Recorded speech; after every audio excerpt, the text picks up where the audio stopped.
Hello everyone, स्वागत है आपका हमारे यूट्यूब चैनल स्टेनो टिप्स में। आज की डिक्टेशन की स्पीड है 90 शब्द प्रति मिनट। तो चलिए शुरू करते हैं। डिक्टेशन शुरू करने से पहले आइए हम कुछ शब्दों का पूर्व अभ्यास कर लेते हैं। जैसे अध्यक्ष महोदय, इस सदन में, इस संबंध में, कृषि क्षेत्र, कुछ समय,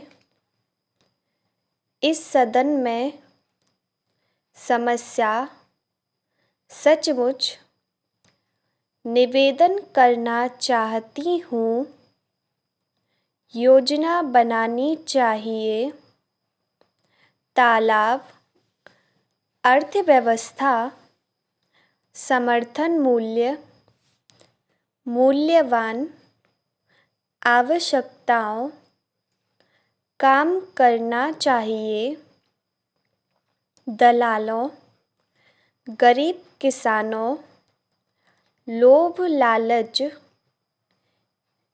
एवं कीटनाशक दवाएं। तो चलिए अब हम डिक्टेशन स्टार्ट करते हैं।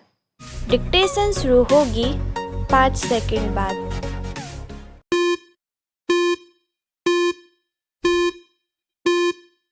स्टार्ट। अध्यक्ष महोदय, आज इस सदन में देश के किसानों और उनकी समस्याओं के बारे में चर्चा प्रारंभ हुई है। मैं यह कहना चाहता हूँ कि मैं भी एक किसान हूँ और किसानों की समस्याओं के बारे में जानता हूँ। इसलिए मैं इस संबंध में जो भी कहूँगा वह अपने अनुभव के आधार पर ही कहूँगा। देश की जितनी आबादी कृषि क्षेत्र से जुड़ी हुई है उसमें से 80% लघु किसानों की है। मात्र 20% किसान ही ऐसे हैं जो लघु किसानों की श्रेणी से कुछ ऊपर हैं। देश के अंदर खेती की जितनी भी मशीनें हैं वे इन 80% लघु किसानों के हाथों में हैं। अभी कुछ समय पहले ही इस सदन में आबादी के बारे में चर्चा चल रही थी।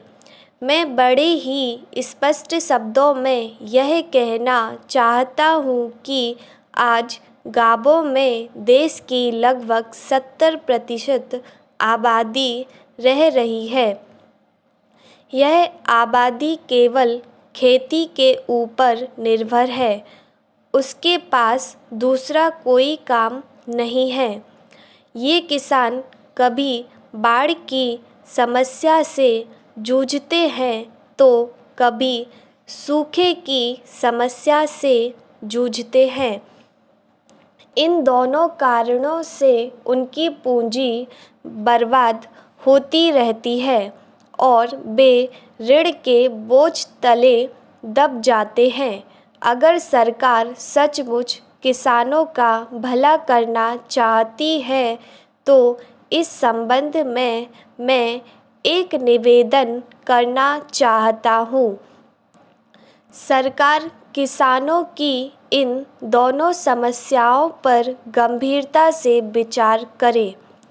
सरकार को कुछ ऐसी योजना बनानी चाहिए जिससे कि खेती से बाढ़ के पानी की निकासी हो सके। मुझे लगता है कि ग्रामीण क्षेत्रों में बड़े बड़े तालाब बनाकर बाढ़ के पानी को जमा किया जा सकता है ताकि सूखे की स्थिति में वही पानी खेत की प्यास बुझाए। मैं यह कहना चाहता हूँ कि सरकार कृषि क्षेत्र की वर्तमान स्थिति पर गंभीरता से विचार करे। यदि सरकार कृषि क्षेत्र के विकास में रुचि रखती है तो देश के किसानों की समस्याओं को सुलझाना ही होगा। किसान इस देश की अर्थव्यवस्था की रीढ़ है, परंतु आज तक उनकी स्थिति सबसे बदतर बनी हुई है। मैं कृषि मंत्री जी का इस बात के लिए ऋणी हूँ कि उन्होंने किसानों की उपज का समर्थन मूल्य बढ़ाने की घोषणा की है। अध्यक्ष जी, मैं इस सदन के सभी माननीय सदस्यों का भी आभारी हूँ कि उन्होंने किसानों के कल्याण के लिए सदन में बहुत ही मूल्यवान और आदर्श विचार रखे। इस चर्चा से कई अच्छे सुझाव भी निकलकर आए हैं।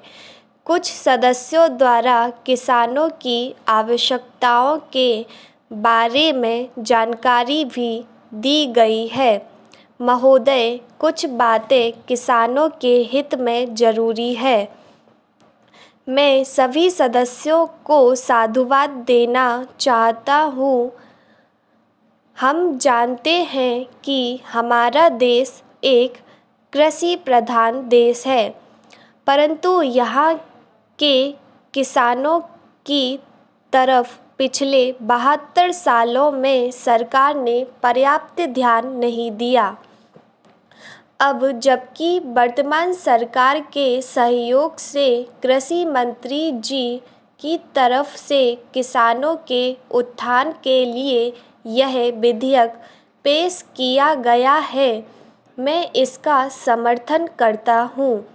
मंत्री महोदय ने इस बिल को पेश करते समय देश में किसानों की बढ़ रही गंभीर समस्या की तरफ भी अपना ध्यान केंद्रित किया है। मेरा मानना है कि हमारे देश की कृषि मंडियों में बिचौलियों की भूमिका किसानों की तीसरी बड़ी समस्या है, जिस पर रोक लगाने के लिए सरकार को काम करना चाहिए। दलालों को यह बताना होगा कि गरीब किसानों को लोभ लालच देकर उन्हें भ्रमित करना अपराध है। यह एक अच्छी बात है कि प्रधानमंत्री जी रेडियो पर मन की बात करते हैं। देश की करोड़ों जनता उनकी बात को सुनती है। उन्हें रेडियो पर किसानों से जुड़ी समस्याओं को बार बार उठाना चाहिए। इसका उपयोग मात्र राजनीतिक उद्देश्य से नहीं होना चाहिए।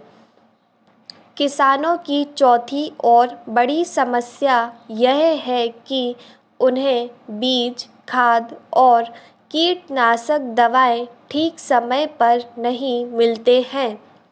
उचित समय पर उन्नत किस्म के बीज नहीं मिलने के कारण किसान अपने घरों में रखे अनाज को ही बीज के रूप में प्रयोग करते हैं, जिससे अच्छी फसल मिलना मुश्किल हो जाता है।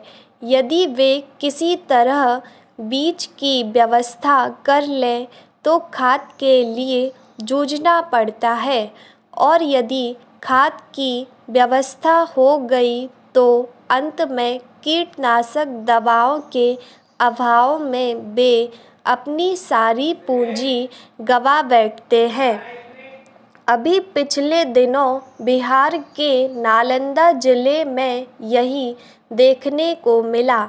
वहाँ के किसानों ने धान की उपज को बढ़ाने के लिए अपना सब कुछ दांव पर लगा दिया, और जब धान की फसल तैयार हुई तो वे कीट पतंगों से अपनी फसल की रक्षा नहीं कर पाए। कृषि विभाग के अधिकारियों की गैर जिम्मेदाराना रवैये के कारण उचित समय पर कीटनाशक उपलब्ध नहीं हो सके। मैं कृषि मंत्री जी से अनुरोध करता हूँ कि वे दवा वितरण के लिए एक समय योजना तैयार करें। अध्यक्ष महोदय, चुनाव के बाद पहली बार सदन में बोलने के लिए खड़ा हुआ हूँ। मैं एक ऐसे समय में बोल रहा हूँ जब मुझे लगता है कि जो समस्याएं हमारे सामने प्रकट हो रही हैं उसे कोई और रूप देने और ज़ोर-ज़ोर से नारा लगाने से कोई लाभ नहीं है। स्टॉप। दोस्तों, डिक्टेशन की प्रैक्टिस लगातार करते रहिए। यदि आप भी हमारे साथ जुड़े रहना चाहते हैं तो कृपया वीडियो को लाइक कीजिए, चैनल को सब्सक्राइब कीजिए और बेल आइकन को प्रेस करना ना भूलिए। Thank you.